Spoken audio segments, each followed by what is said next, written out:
Hey guys, and welcome back to Garden of Kayland. Where plants run free with jokes and clumsiness. Let's make it green and wild in the Garden of Kayland. Okay, so not all plants need to be bright and cheerful. Sometimes they kind of have like a dark, moody vibe, and honestly, I'm the same. Today I'm showing off some of my darkest leaves, the ones that kind of add like a mysterious vibe to my collection. But before we get started, hi, I'm Kayla and welcome back. If you're new here, welcome, and be sure to subscribe if plants are your vibe. First up, this Hoya onychoides really sets the tone. It has these long, dark, and textured leaves, so it's really not your average Hoya. Now, some people refer to this as a slow grower, but mine clearly did not get the memo because it has been putting out leaf after leaf ever since I got it, and even has, you probably can't see it, a few more coming in now before these are even finished hardening off. And what gives this Hoya even more drama is the fact that it came to me with these tiny leaves down here, and then these larger, longer leaves are what it's put out since it's been here. And I find that amazing. I had this Hoya on a windowsill at first where it was getting phenomenal light. It was a south-facing window, but I since had to move it to gin pop, if you will, since the weather is now cooling off and it hasn't slowed down one bit. You may not be able to see it now, but the leaves kind of come in like this deep red, and then they just kind of fade to this almost black green. And the two colors together just add even more of a contrast, even more of a reason for me to love it. It really is just one of those dark leaf Hoyas that stand out in a room. When you walk past it, you literally cannot miss it. And then the flowers, oh my gosh, these glossy, like burgundy, I think kind of larger flowers. In my opinion, they're larger. And I don't know, to me, they kind of resemble claws. And even though the foliage is what I'm after on this plant, the flowers just add a little bit or a lot of it more excitement to the plant, in my opinion. And it's not that I've seen them in person, like this has not flowered yet, but I am so excited for that to actually happen. And believe it or not, it gets better because this plant is so easy. I have not had any problems with it. It's not fussy about humidity. I let it dry out and I just have it in like this chunky, airy mix. And the pot that it's in is even like, I don't know, maybe from the Dollar Tree or something. So it doesn't require a whole lot of work at all. I have fertilized it once or twice over the summer, but honestly, I feel like having it in the window is where I got these big leaves. The light, the amount of light that it gets is kind of what I think the secret is. So I really do love this Hoya. It's very dramatic, but without being dramatic, if you know what I mean. And you can probably tell if you follow my Instagram because I keep posting this, but the Hoya onychoides has quickly become one of my top picks. I mean, I am so obsessed with it right now. It looks way better in person than I thought it would. Like, this has completely exceeded my expectations. And the way that it has sized up, I mean, look at that. Look how small it was. So the way that it has sized up has just truly surprised me, but in the best way. Coming in next is my Alocasia golden bone. And you guys, you can't even see me now, but oh my goodness, are you kidding me? So this Alocasia totally caught me off guard. I found it just chilling in the nursery and it just looked too good for me to pass up. The Alocasia golden bone is like one of my favorite success plant stories. And of course, the flip side to that story is that all of them in the nursery appear to be loaded with spider mites, but it was just too good to pass up. Like, I have wanted this for so long, didn't even fool with it really because I was like, it's gonna die, it's going to be stressed out getting shipped here, so on and so forth. A long list of reasons why I couldn't get it. So when I saw it, I was like, I'll just take it home, I'll treat it, I'll repot it. I mean, I'll do all the things. And I did. I did lose just a few leaves at the bottom, but they were like tiny baby leaves anyway, so I was fine with it. Overall, this Alocasia was just too good to pass up. The foliage is like this deep green color and it has some shine to it. It has some texture to it. It's just perfect in every way. It's purple on the undersides. Take a look at that. Like, this is crazy. But this greenish golden midrib that cuts through the center is definitely my favorite part about this. And the shape of the leaves just It's just everything alocasia. And on top of that, I haven't killed it so far. It really has been a steady grower for me since I brought it home. I've maybe gotten like 2 or 3 more leaves on it, and they're nice size. They come in perfectly shaped, no problems with it. I might even venture to say that this is an easy alocasia, and I typically do not use easy and alocasia in the same sentence. I have been fertilizing it because this alocasia eats, like in every way. Other than that, like I just keep it watered when it dries out about halfway and no problems at all. But recognizing the progress of this plant and the fact that it like has not declined since I brought it home is such a big deal for me. And it's just always going to be one of my favorites. It was before I even got it, to be honest, but I had just given up hope on it. So I can't believe I actually have it here. And, for it to be this size is incredible. I definitely wouldn't recommend it for beginners, but if you're someone who can keep an alocasia alive, I wouldn't even deem myself one of those people. But if you are, highly recommend this, hands down. The Alocasia golden bone may not be the rarest plant out there, but it definitely gives like a rare vibe. It looks rare to me. The color, the contrast, like all this dark foliage, but the golden stripe down the middle.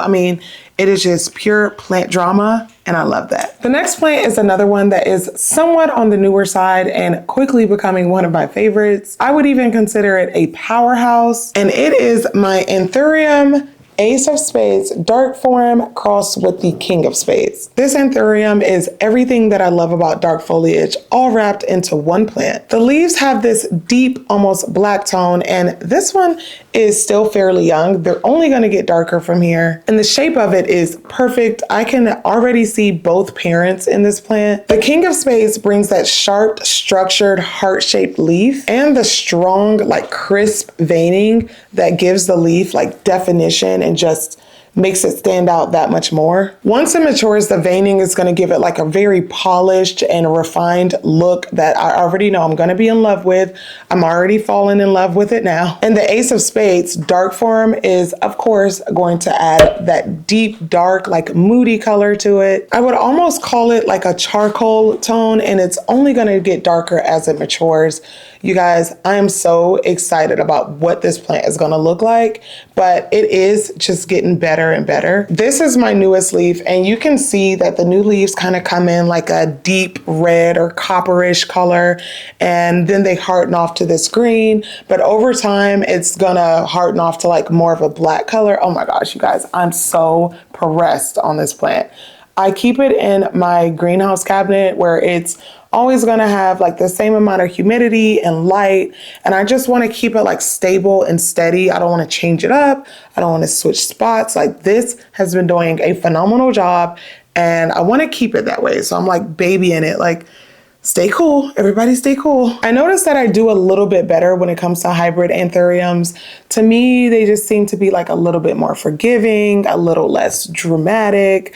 And I'm hoping that that is the case with this one as well. So far it has been, but oh my goodness, boy, you get a look at this. You can just tell by looking at it, or at least I could, that this is going to be a monster when it matures. I think the Ace of Spades dark form and the King of Spades are like such a balanced hybrid. I think it's a perfect match and a perfect couple. I do have this in my like usual chunky aeroid mix, but for this one I added a little bit of sphagnum moss into it just to retain the moisture a little bit better. Like I said, no chances with this. Like, I want to make sure this succeeds. When I got this plant, it only had this one leaf on it, so the leaves are sizing up like pretty steadily. It's not anything out of this world. Like, it's not, one baby leaf and then a massive one like with the Hoya, but I'm glad because I want like steady growth on this. I don't want to have to relocate it anytime soon, and it's doing great. In the cabinet, this Anthurium is thriving, and it's just everything to me right now. It's drama, but in the best way. It's elegant, it's dark, but without being like extra dramatic and extra fussy. Now let's talk about my Alocasia scalprum,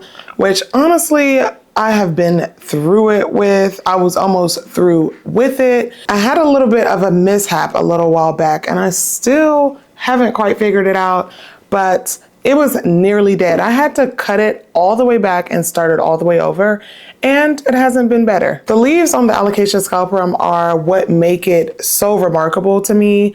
It looks almost like pressed leather. They're so deeply textured and obviously very dark. I also really love the fact that they are narrow and slightly pointy at the ends, but there's like this sharp heart shape to it. I don't know, it's like a Disney villain. I always say that. Reminds me of a plant a Disney villain would have. And the fact that these leaves are so glossy just makes that green look even more rich. It makes it look even darker. It really is an amazing plant. And it's another alocasia that I would consider easy. And remember how I feel about alocasias, y'all. So if I say it's easy, I really do mean it is a very, very non-problematic plant. So yes, it's very surprisingly low maintenance, and I just water it whenever like the top half or so gets dry. I'll just kind of pick it up and see how light it is. And like all of my alocasias, I fertilize it during the growing season because like I said before, like they are very hungry plants. At least in my care. Every new leaf comes in a little bit bigger than the last. And I think it's really cool how they come in like kind of a lighter green before they harden off to this dark color. So when I have different leaves coming in at once, there's a bunch of, it's like a two-toned look to it. It takes my breath away. That's all. And the Alocasia scalprum is also one of those like pendant looking plants that looks kind of cool if you let it sort of drape off of a shelf. So I kind of always have plants like this placed at the edge of a shelf so that it kind of falls off. You know what I mean? Like it has like a pendant vibe to it. And that's another thing that I really love about it. So I've got a grow light almost right on it. And then right on the other side of it is a window. So this plant is receiving ample light, but it has become one of my favorite statement plants. It's bold and it's sleek. And I don't know, it has so much class to it, but it's not boring, you know? It's amazing enough to stand all by itself, but it still fits in perfectly with the rest of my collection. And that is probably my favorite part about this plant. Next up is my Begonia Black Magic. And even though I'm not super crazy about the name, it actually kind of fits. This plant has that dark, moody look to it that is honestly a little bit mysterious, but still somehow remains elegant. The leaves are this deep black green, and then the undersides are almost like purple or red, depending on which direction you're looking at it from. And the way the light is hitting it right now, honestly just makes the whole thing appear to be red. But if I move it to a different part of the house, it'll look black and you can't even see any of the red. So that's why the name Black Magic is perfect for it, because depending on who you ask and where you ask them from, it could change colors right before your eyes. The angel wing shape makes it even better to me. Like it's wide but pointed. It's very ruffled, and it's just like there's so much going on with it at once. It really is an amazing begonia, and I have a rough time with begonias. So the fact that this one is thriving so well is honestly pretty revolutionary for me. It's been quite the surprise too. Like this is one of my fastest growing plants, not even just my fastest begonia, but my fastest plant. And I've propagated it a bunch of times. The propagations are marvelous. It's so simple. They propagate quickly, and I've been able to like fill this out, start new plants. I've started 3 or 4 new plants and given them away. And yeah, it's just unheard of for me in a begonia. Once I got it settled into my cabinet, it took off pretty fast. And even before that, I had it like in ambient air in my living room, and it still was doing great there. I just wanted it to get a little bit more light.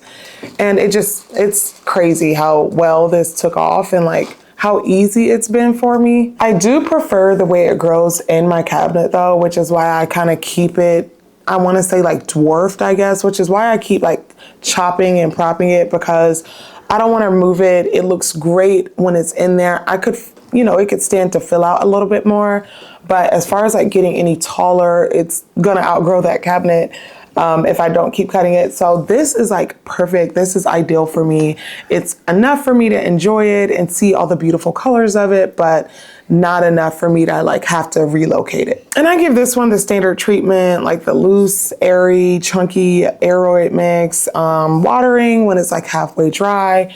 And it's been working out for me, so much so that this begonia gave me a massive amount of false confidence because I went and got another begonia and I immediately killed it.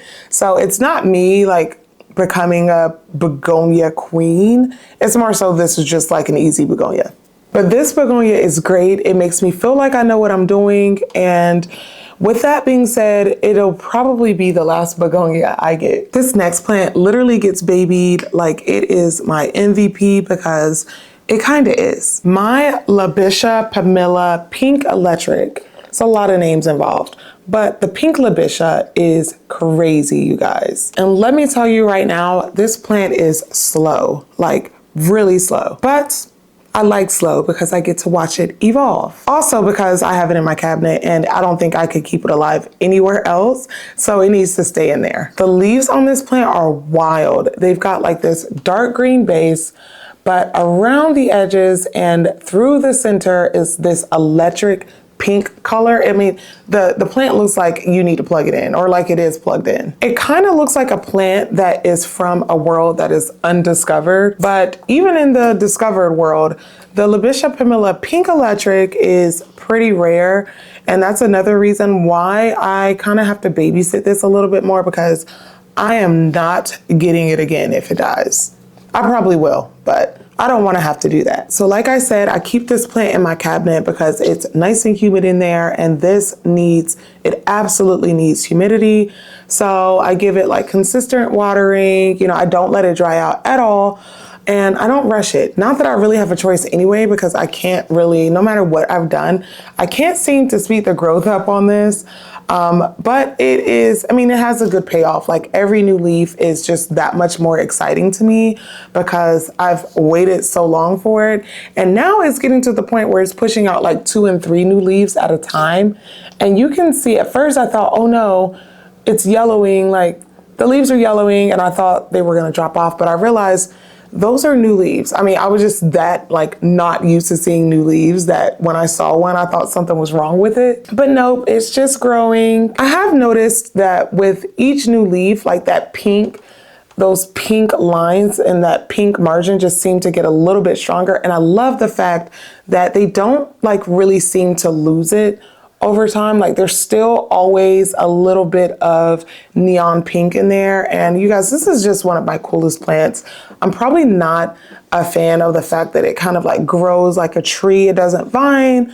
It doesn't like self-head. It just kind of gets taller and taller. So I had to put like a support stake in there. It's no big deal, but yeah, I guess it got bigger faster than I thought. I wasn't ready for that. The leaves grow out in like this wide, flat manner, like it's very flat, but the color adds enough, like contrast and dimension to it on its own, so the leaf can be flat. And they're also very thin and delicate, and you can just look at it and tell that it's not gonna be, one of those easy plants, but as long as I've kept it in my cabinet and kept it watered, like stayed on top of it, I haven't had any problems from it. I don't think I've ever even lost any leaves, or at least I haven't noticed that I lost leaves. She really is like quite the show off. I love when people ask me, what's that one? Because I'm like, oh, just this rare little gem that I have. But no, seriously, it really is one of my favorite plants.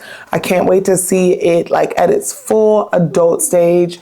And honestly, I'm terrified of keeping it out the cabinet too long. So let's go ahead and wrap this up. The next one isn't super rare, but I don't see it very often and I don't know why because it is like only so amazing. But that is my Scindapsus treubii dark form. As if the regular treubii isn't awesome enough, like they had to come out with this one. I don't know if they came out with it, but they had to discover this one. I have this sitting on a high shelf with a grow light, like a track light right in front of it. And even with the extra help, it is incredibly slow to push out a new leaf still. But the slow growth is part of the charm, I guess. I've had it for a while, so this is kind of like all I have. And I had this in a south-facing window at first, and it still was like, take my sweet time, and it did. But the foliage on here is so beautiful, you guys. It's like this thick, waxy leaf with this, I don't know if you can see, but it's got like a little bit of sheen, a little bit of shine to it. And depending on how you look at this one as well, it can read black in some light settings, and it's amazing. But these leaves are somewhat like upright, and I love how even on the high shelf that I have it on, they don't really cascade down the shelf. They kind of hug it, and it just gives it like a very tidy and intentional look and keeps things neat. And I love that. I love my plants that kind of go wild as well, but this one just kind of keeps it cute, and I like that. And the undersides of the leaves are a little bit lighter than the top of them. So because I have it on a high shelf, you can kind of see both sides of the leaf. And I think it gives it like a really cool two-tone contrast and just adds a little bit more of a vibe to it as well. I mean, it would look good either way, like however you have this plant growing, honestly, I think it's gonna look good. But I just enjoy looking up at it and like kind of seeing all the different colors on it, or both of the colors on it. And like I said, it's a pretty slow grower, so I don't see a new leaf every week, but it's nothing outrageous to where like, you know, it's not doing anything. I don't mind it taking its time, really. Like, it's at a point right now where it's not massive, but it's big enough for me to be able to enjoy the view. So I'm really not tripping about it being such a slow grower. In terms of care, it's been very simple, very consistent. I do know that this pot that I have it in dries out so fast, so it could mean that it's time to repot it, or maybe the soil that I put in there just had too much perlite. But I say that to say that this is usually pretty dry and it doesn't really skip a beat. I do stay on top of the watering a whole lot better than I was last year, I can say that much. But it's very easy to care for. Like, water it when it's dry. Sometimes I fertilize it, maybe I haven't at all, honestly, because I have it like on the high shelf where I kind of tend to, you know, it goes over my head, pun intended. And I'm sitting here complaining about the growth, and I'm not. Everyone says that this plant is slow though, in my defense, okay? But anyway, the care for it is really easy. I mean, it's kind of like, you know, how I care for my heartleaf philodendron or my pothos. Like, I just water it when it's dry and put it back. Never had a pest issue, never even had like falling leaves off of it. It's just been doing its own thing, albeit pretty slowly, but look how the leaves, like, they grow in this weird shingle pattern, I guess I would call it. Like, they kind of like overlap each other, and that is another cool feature about this plant. But I've never shown it on my channel, I don't think, other than on a plant tour. And I think because I felt like it was too small, but look at this. This plant is amazing. Now let's talk about my Hoya caudata, because this plant keeps me busy. As you can see, it is on a trellis and it grows so rapidly and so wild that I've had to propagate it numerous times just to be able to like maintain it and manage it on this trellis. The leaves on here are definitely what makes this plant special. They are like rugged and rough to the touch, but at the same time, oddly fuzzy. And I wouldn't expect that just looking at it. Like, it caught me off guard when I felt it for the first time. Like, whoa, it's almost like felt. It has like a paper thin felt look, but it's also very firm. And in a lot of cases, like on a lot of leaves, the leaves are like slightly serrated and rough around the edges. It just has a lot going on. And I love how the leaves are dark, but matte, and have like, some of them have just all dark leaves and some of them are speckled a little bit. It's really cool. It's such a cool Hoya. I pretty much have mine right under a grow light. It's in the back of a shelf, but there's a light up on the shelf, so no wonder it's growing out of control. Like, I even have a bunch of new tendrils on here now. I think I'm gonna leave those on here. It gets plenty of light all the time. The growth is rapid and consistent, and I need to wrap this again. But I don't quite know what else to do with it other than have it on here. I'm thinking about just maybe letting it trail, perhaps, maybe put it on the shelf. But having to untangle all these tendrils is a nightmare for me. Like, no thank you.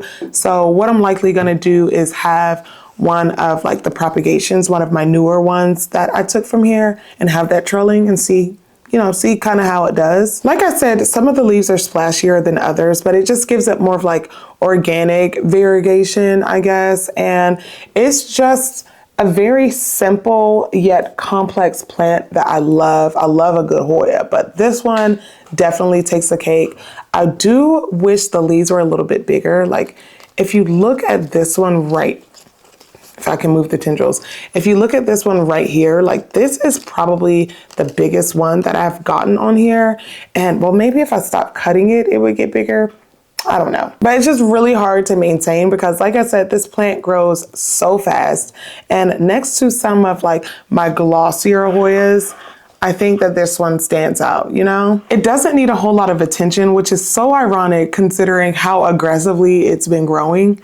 But like I said, I do have it right under that grow light, so I can attribute it to, having it where I have it. But I have zero regrets about this Hoya. I love so much about it. I love everything about it. Even the way the vines twist and just go all over the place and they're crazy just gives it a little bit more movement, in my opinion. But it's quiet. It just sits, minds its own business, does its thing. And every time I look over at that shelf, I'm like, that Hoya is getting a little bit dark. So maybe not now, like in the lighting that I have it in, it's hard to tell if you can see how dark it is, but in my office where I've got it, it is almost black. Maybe one day, if I'm patient enough, this Hoya might even bloom, but I haven't gotten anything yet. I don't expect to. This plant is like more than enough on its own just with this dark foliage. So a bloom would be phenomenal, but I'm also okay without it. I wouldn't say it's completely drama free. Like there was a period of time where every single time I watered it, I was getting some kind of yellow leaf.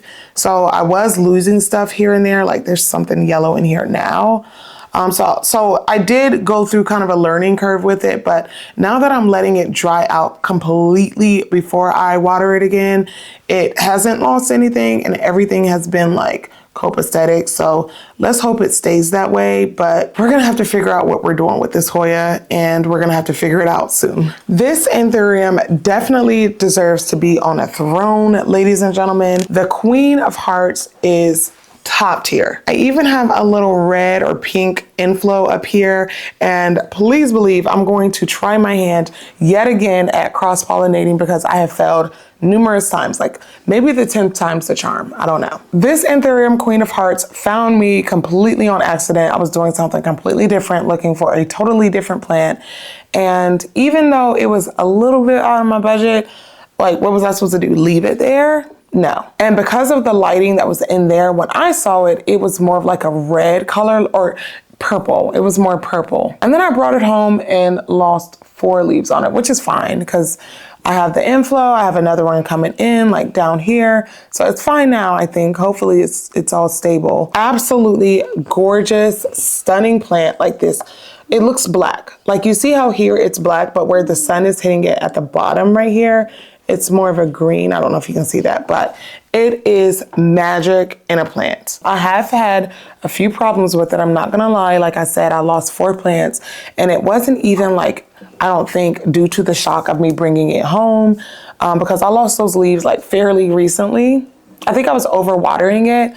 So what that tells me is this is an Anthurium that doesn't like too much fussing. Like she is a queen, leave her alone. The foliage is broad. It has this nearly perfect heart shape, and I can definitely see where the name Queen of Hearts came from. And the texture is pretty thick and firm. Like they don't do too much flopping around. This plant just exists so quietly, but makes such a loud sound at the same time. It really is truly amazing. I have it with the rest of my plants. Like it's not in any type of cabinet or anything. So the only humidity it's really getting, at least the only humidity it's been getting, is from the surrounding plants. Like I don't have a humidifier on. I haven't turned it on for the season yet, but I'm probably gonna have to. Lighting, there is a grow light. I do have a vertical light somewhat right in front of it. And what it's done is sort of made, well, gave me an inflow for one, but it sort of has made the color pop a little bit more. Like the color has gotten richer, which I kind of expected. It threw me off because I kind of expected it to get brighter, not darker, but here we are. And it can stand in a spot all by itself, or you can pair it with other plants and it still looks great regardless of where you put it. But with that being said, like, I'm gonna be realistic here. I would not consider this like beginner friendly. Like, I'm struggling with it, or I have struggled with it. But I don't know, some people have better luck than me on certain plants. So maybe you could try your hand, but for the price that I had to pay for this, I really am not taking any more chances with it. I think it just wants steady light, like it wants steady conditions. So as long as I'm not moving it all over the place, like as long as she has her established throne, she's good to go. Okay guys, that's it for today's video. Let me know which one of these was your favorite and comment below if you have any of these. I'm trying to see something. But as always, thank you guys so much for watching and I will see you in the next video.